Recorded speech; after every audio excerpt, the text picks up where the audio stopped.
Now, as part of this special event, we're conducting a virtual chat, as we'll call it, with our jury members, some of whom are with us here at the Straits Clan tonight. They are Professor Erwin Viray of SUTD, Tiosu Sim of LTW Design Works, and Mark Wee of Design Singapore Council. He made his way right over here right after his speech.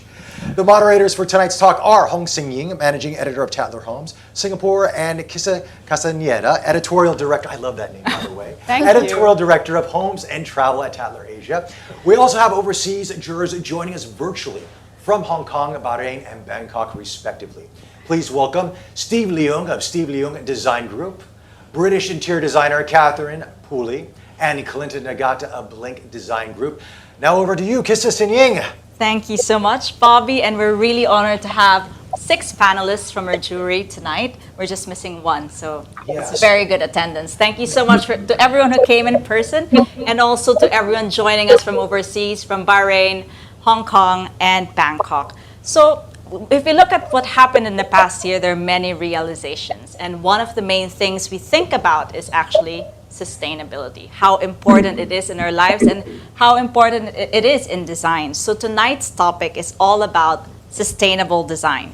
Xinying, any more thoughts on that? Indeed, it's a tough learning curve for everyone. The only constant in life is change, or so they say, but instead of fearing change, firms and companies, as well as designers, have learned to embrace it. It is a time for innovation and experimentation. How do you create healthier, happier, and safer spaces to live, work, and play in? How do we make shared spaces more mindful and purposeful? And how do we think more about our carbon footprint, both as individuals and as a nation? These are the topics that the local design scene have reflected deeply upon. Last year, the Design Singapore Council has launched the Good Design Research Program, and to sort of support socially and ecologically conscious projects. Mark, would you like to share more about that? Before COVID, the world was already grappling with all sorts of challenges, right? Things like sustainability, like you mentioned, environmental challenges, climate change, and aging. And then, of course, post-COVID, and now mental well-being is also another large kind of topic. So last year, we launched the Good Design Research Program. And it's actually meant to be able to provide some funding for designers to just do exploration and research, so that they can come out with maybe new products, services, or just to be able to dig deep into something that they normally would not be able to pay for, or they have to self-fund. So I think it's been really encouraging, as I shared some of the award winners, and the response has been amazing. People have been thanking us for even just giving this resource for them to just kind of go into really investigating something that would be able to apply their skills to make the environment better. Yeah, so we're going to be announcing the 10 winners for the next round soon. And our third round, for whoever's interested, is going to be open on the 15th of April. So check out our website for that. Thank you, Mark. Owen, as the head of the School of Architecture and Sustainable Design at SUTD, this topic certainly embodies the university's ethos. What are some recent projects you would like to share more about? Thank you for the question, Xinying. SUTD has that mission to actually nurture innovators who will use technology and through design create a better world. And one of the projects that we do would be that art house project in Inujima in Japan. And it is a project that we work with Kazuyo Sejima, the Pritzker Prize laureate from Japan. And it is dealing with aging population. So you have a population of about 30 people in the island with an average of very young age of 60 to 80 years old. And so the students actually learn how they can use the resources in the island and then deal with all these young residents of the island and bring vitality into the island. So issues of aging, issues of circularity, using what is in the island, and then bringing new life to the island. I think that that is one way to expose the students to creating a better world. That's amazing. I mean, when we think about sustainability, I think a lot of the focus is on, greenery. I guess that's very surface, or the environment, but also how to sustain a community is very, very important. I'd like to ask our jurors who are overseas, especially those who work in hospitality, which is all of the 3 joining us today, Steve, Catherine, and Clint. So Steve, would you like to share your thoughts about how your firm has responded to the crisis and also how you're thinking about sustainable design at the moment. With the COVID situation, like many of us, we cannot travel since early last year, and by doing that, before that we used to travel a lot to mainland China, to Asia, or even to even further other places. But now we get used to more online meetings, presentations. But I think it's very good because it doesn't really just save our time, it save our cost and improve our efficiency. Maybe the only thing that we cannot do is we cannot have site inspection on workmanship. Maybe we cannot have sample or mock-up approval and inspection, things like that. But I think after a while, when this COVID situation is improved, then we can travel. And I think we get used to this kind of hybrid situation of working collaboration. I think and also with the improvement of the software and live meetings like this, then I think we're getting a very improving our working efficiency a lot. Thank you so much, Steve. And when we think about working remotely or working in several places, of course, Catherine and Clint, you also work with separate different projects and different offices. Actually, Clint, you're joining us from Bangkok today, but as I know that you split your time between Bangkok and Singapore. Could you let us know a little bit more about your working situation and how you have adapted to COVID-19? Well, we're actually foremost a global practice, so we've had to practice in this way since the firm has been existent. So, we do, like Steve said, a lot of virtual meetings. We've had site visits virtually with cameras, etc. We've done mock-up room reviews that way in Japan. It's sort of a new way of working. Some of it works, some of it doesn't. But one thing that you cannot replace is human interaction or the ability to go to a site and feel what the site is like. And that's what I miss. I miss connecting with my clients, connecting with their sites, and just, sometimes you can go meet a client and have a 5-minute discussion and resolve everything. But, virtually, it's hard to do that through Zoom. So I think the best of both worlds is something that would make me happy. I mean, of course, that's right. We'd love to. I'm sure Singapore misses you very much, Clint, and I'm sure it's also much easier to do this talk in person, right? It's much easier to do this talk. So, as a hospitality designer yourself, what are some positive examples you have seen and experienced when it comes to sustainable design? Well, we've always encouraged sustainable design in the last 40 years in our design practice because all our projects are global. And we have to research and source for local materials to try to see how to construct them. But more and more recently, we also notice a lot of the 5-star luxury brands have embraced and understand that it's not necessary that you have to use exotic materials or expensive materials to show a good design. So I think the important thing is timeless design, less detail, but well detailed as well, and also to how to use local materials and create a beautiful design. Even in like buffet setups, it's now integrating spaces, combining multifunctional spaces, and also to even minibar consumption is reduced as well. A lot of the in-room amenities has also been considered. Instead of wasting bar soaps, you now have containers that it's just plastic and just saving, yeah.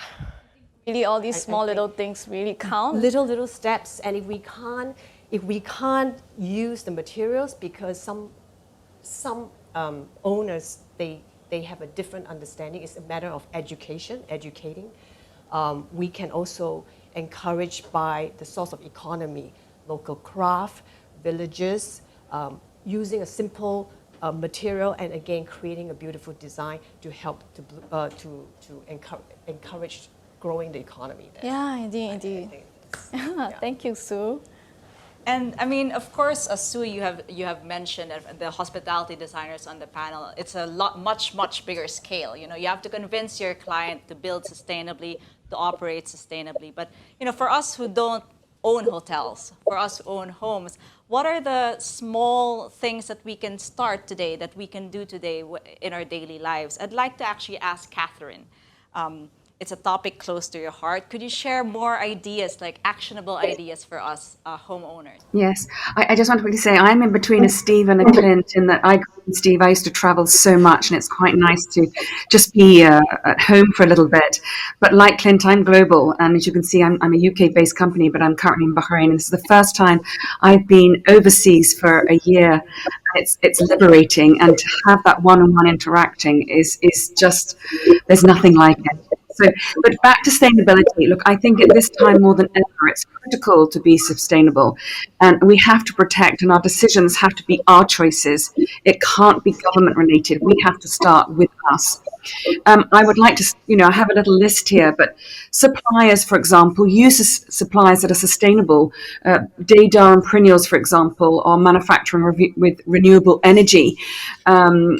Organic fabrics, use organic fabrics. De La Cogne, we all know them. They use recycled packaging and use faux leather or faux chagrin. There's so much of it now. You don't have to go around killing those beautiful stingrays. And actually, their skins deteriorates. It goes quite cream over time. We use pineapple leather. We use salmon skins. Timber, don't use the precious ebony or rosewood. Use veneers. Incorporate plants and trees into the designs. And it's lovely to see that so many people who've won today have actually done that. Paint is a very toxic substance, so please make sure you check the VOCs. Graphenstone is a sustainable paint, and they're really user-friendly. They have many harmful chemicals, so just be careful. Use natural fibers, for example, the wool. We all using cashmere these days, but wool is a really durable and it doesn't hurt anything in the planet.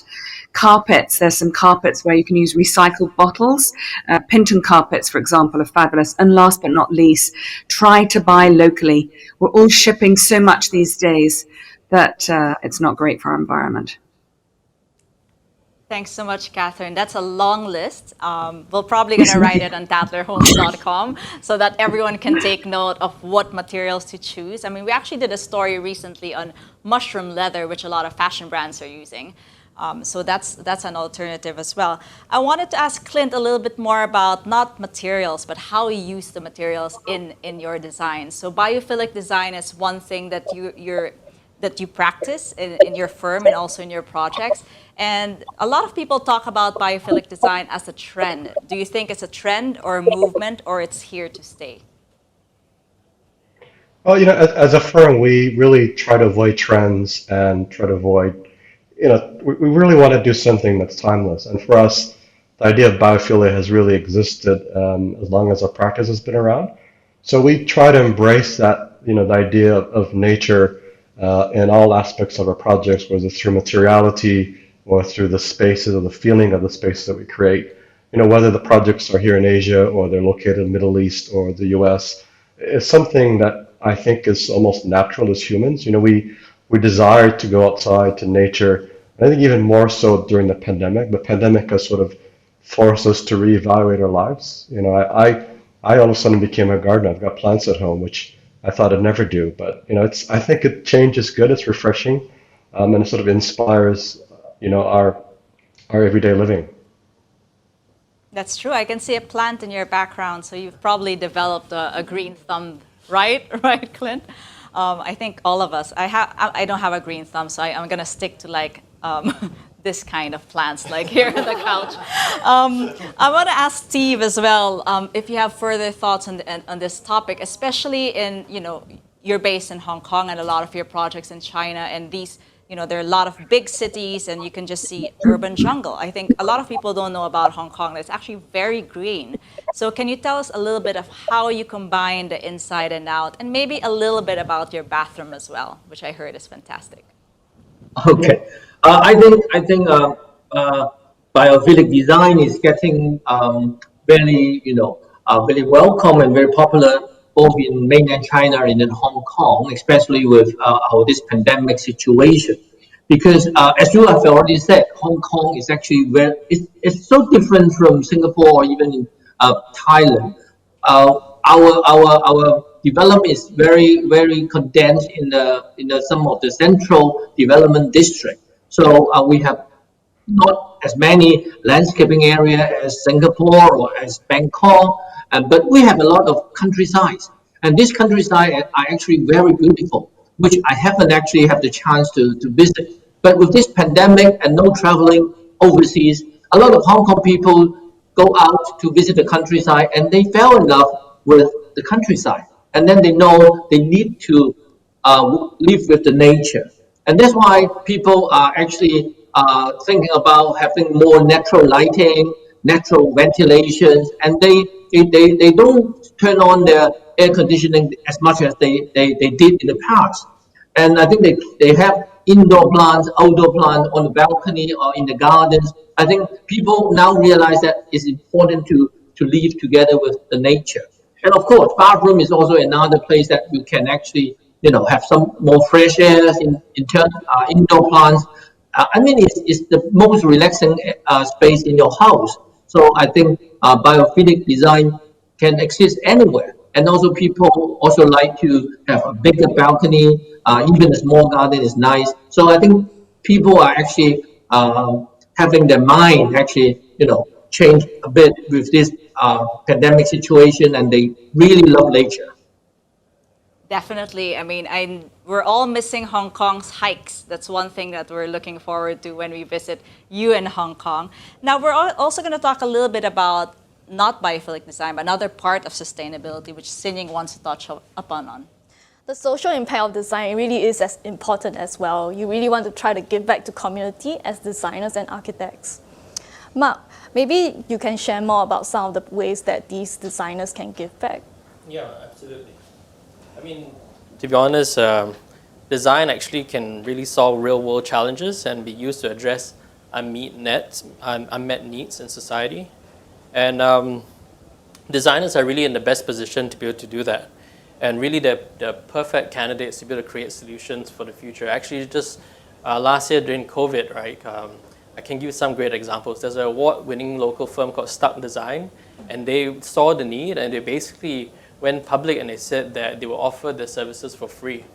And basically whatever IP was created, they would just give it. So they were creating kind of interventions with the healthcare systems around frontline equipment and things like that. So that's been really amazing about how designers could step up. Another thing I was thinking about was how designers actually are also helping disadvantaged groups. There's been a growing awareness in the design community for more inclusive design, and designers actually increasingly designing for less able and disadvantaged local communities. So there's a great local label called Wearable, where basically they're designing clothing for people with stiff joints and limbs, and really most fitting for stroke patients, right? So it's really they're creating tops where it's easy for you to access. It's been amazing. And I just want to put a plug. There's a great project out in a collaboration between a product designer and architect, Lansavakia and Y, and Lecker Architects. And they put out this thing called the Heck Care Guide, where it basically gives you a guide towards taking things from IKEA and how you could sort of like use that to hack furniture in your home so it's more dementia friendly. So they're just doing amazing work right now. Indeed, all of these sound so inspiring. On that note, Catherine, I know you have a project that is really close to heart for you that really supports disadvantaged groups called the Childhood Trust. Would you like to share more about that? Yes, of course. I am an ambassador for the Childhood Trust, and it's really for very disadvantaged children in the UK. There's still quite a great deal of poverty in the UK, believe it or not, and we're trying to help children that are on the streets. So what we have done is create big halls where or even their bedrooms, for example, and we'll work very closely with our suppliers. So IKEA, for example, might give us some beds. The White Company will give us duvet covers and sheets. We work with our carpet suppliers who will give us the carpets, and we have so many fabrics left over from our projects that we're creating curtains. So we're trying to create an amazing space for these children so they actually have a place to go to. We're also part of United in Design for minorities, ethnic groups who are supported to get an even better chance in the world of design in the UK. And I just think as designers, we have a huge responsibility. And every year we give a prize for sustainability to the KLC group. International and local designers are doing to give back. So Erwin, on that note, are there some projects that your students are currently working on at the moment that really try to give back to the community to help these disadvantaged groups? There is this part where we call social architecture, and then it works with the communities back in Singapore to actually improve the public spaces in Singapore. And then, of course, using data. So there's evidence actually on how these spaces and how it is perceived by people and how you can respond to them appropriately. So there are projects that are in collaboration with between SUTD and then HDB. Overseas, we also have projects sponsored by Capital Land and building kindergarten in Vietnam. So the students also work with the young children in Vietnam and then build the kindergarten together. So I think these are opportunities actually to expose the students to what's happening in Singapore and also to the world, and then how we can contribute to making a better world, not just Singapore, but also to the world. Thank you, Owen. It's really wonderful and heartening to hear what the designers are all doing around the world to give back. On this note, we actually have some questions from our guests. So we have this one question about really how do you get homeowners or hospitality operators to really think about sustainable design? What are some tips that you can offer as a way to convince your client to really give sustainable materials or solar panels a try? Sue, would you like to comment on that? I think it's starting to happen right now because the sustainable materials they are more long-lasting as well as durability and maintenance. We also try to encourage them to use, like to show them like you don't have to use exotic marble. You can actually replace it with resin that has a similar textures or aesthetic value. So slowly, I think they're doing that. Wow, that's really great to hear. Erwin, what about yourself? Yeah, maybe to follow on what Sue has said, maybe one way for the developers and then clients to understand it sometimes is to show them how joyful it is. And sometimes it's joyful when it comes to cost. If it is, I think that's everyone's concern. So yes. if you say that you're using these materials, local materials, and they are durable, you can say that you can actually bring costs down. Or maybe if you do these solar panels, maybe you can have this waiver from the authorities, and then it gives you these other things. So by showing them the advantages and using numbers and then financing, I think they will be able to accept these things that are being introduced. Thank you, Owen. Very practical tips in there. So on that note, we also have a question specifically for Catherine. Catherine, this is a question from a fellow interior designer. So this person is asking, do you have any advice when it comes to incorporating sustainable, eco-conscious materials, such as the ones that you have suggested? And which are your favorite materials to work with? Mm-hmm. Well, actually, Asia has some of the best materials that you can incorporate. And what we then tend to do is to bring them back into the UK. For example, peacock feathers, you can integrate it with leather, and it makes amazing shears. In trying to incorporate sustainability, the things that I have mentioned, I think when you're choosing, and you also have a choice when you have a client, what products you use, and I think as the other jurors have said, it's really important that you put forward your ideas to the client. So choosing paints, you have to go on the back and check the substance, and then also go online and do research about it. It's quite important that we take the responsibility ourselves. I hope that answers your question. Well, I hope it does, and if any case, we'll follow up separately if we have more questions. So here's another one, which is more general, perhaps directed to Clint and Steve. So do you have any advice for new designers starting out? Maybe we can start with Steve, if you have some advice to share.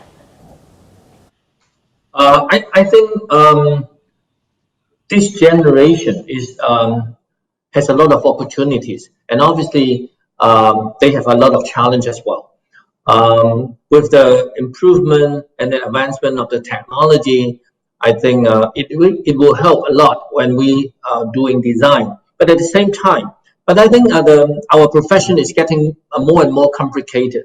So if I'm going to give an advice to the young designer, I think we do not really should rely totally on technology, which we should make good use of them. But at the same time, when we do design, we have to always put human as fundamental.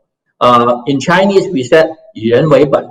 I think we do not work for the machines. We actually use the machines to assist us to do our design. So this is one thing. The other thing is probably, I think, you have to consider sometimes like a sportsman, you can be an all-round sportsman, but sometimes you need to be concentrate or focus in certain things. So you may consider to be designer specialized in certain things.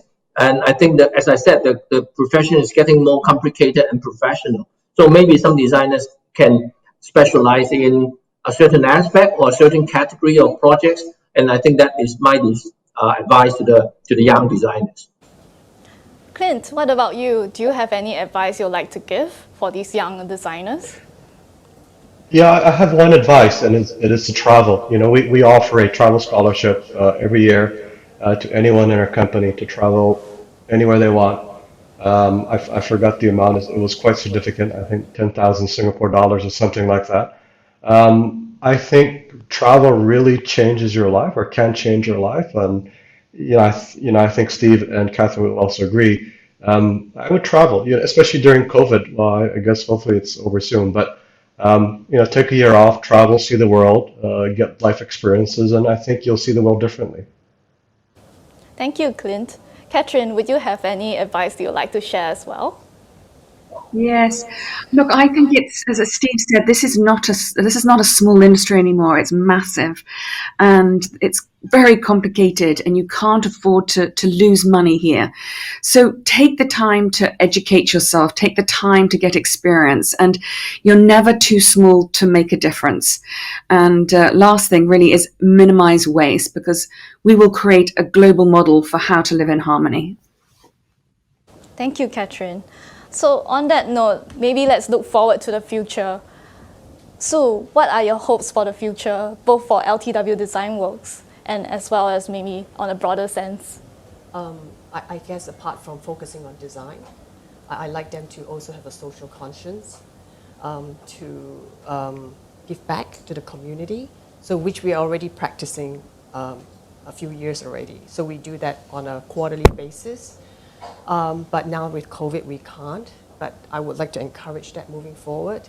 And my vision is one day to be able to, like what Erwin says, globally, just help to build something to the community that helps the underprivileged. I think that's what we owe to these people, to these guys. Yeah. Thank you, Sue. What about you, Mark? What are your hopes for the future of Singapore design? Heavy question. Simple question, right? I get to do that for work, right? Yes. No, I think the future is bright for designers. I'm serious. I mean, I think that it couldn't be a better time. Really, in this kind of new world, the world has changed. And it's really, people are rethinking how you live, work, play. Systems and structures have to be redesigned. And actually, entire experiences have to be redesigned. I mean, just even this is an experience that we're trying to design better, right? And I think and really designers have that gift to be able to project, think in the future, and figure out how to create something that has never existed. So I would think, in terms of skills, two things that designers for tomorrow should preoccupy themselves with. One is really think circular, really think about how you're designing for the entire loop, right? And then think transdisciplinary. Just collaborate, get out of your comfort zone, work with people in other realms, scientists, engineers, whatever, because I think, as the panel has shared, it's so complicated. People are looking into systemic challenges, and they need solutions for that. And designers have to believe they actually have the power to convene and be humble and collaborate and just create for a better future. Indeed, it's all about collaboration. It's Absolutely. really an important gift and responsibility as designers and makers to really find ways to work better together and to give back. So, Erwin, on that note, what are your hopes for the school and your students? Wow. I wish them to be happy and healthy. And then in being happy and healthy, I wish that they would, maybe I'll borrow something from someone who's a very good singer, who said that for you to be able to sing very well, you have to keep on listening. And so I wish that my students and the students around the world would keep on listening to the world and then take the opportunity that is being given to them. So by listening and being sensitive to these, we can respond to them. And then, of course, the next one would be to keep on singing. And in order for you to be able to do this, that means that you have to keep on singing. So that means that you have to keep on designing. You have to experiment. You have to do things and not be afraid to fail at all. And as Mark said, you have to work with many people. Yeah. And then the last part would be for them to work harder. Work harder to make it a better world, a better sustainable world for all of us and for everyone in the future. Can I just add a little bit? Sure. No, I mean, thanks for inspiring me. I mean, you had asked a question around what are my hopes for Singapore design? And I really hope that people would think about Singapore design as design that really is trying to make the world better. And I think that's something that we all could stand alongside. Thank you. I think that's really a very hopeful note for the future. And I think really we do have a brighter future to look ahead to. Well, thank you everyone for the session. It's been very enlightening. And we will proceed next to the next segment. And I'm sure you're excited to find out more about the next winners. Bobby? Yes, for sure. Over to you. It's kind of hard to follow that up. I mean, that was really inspiring, guys. Thank you so much.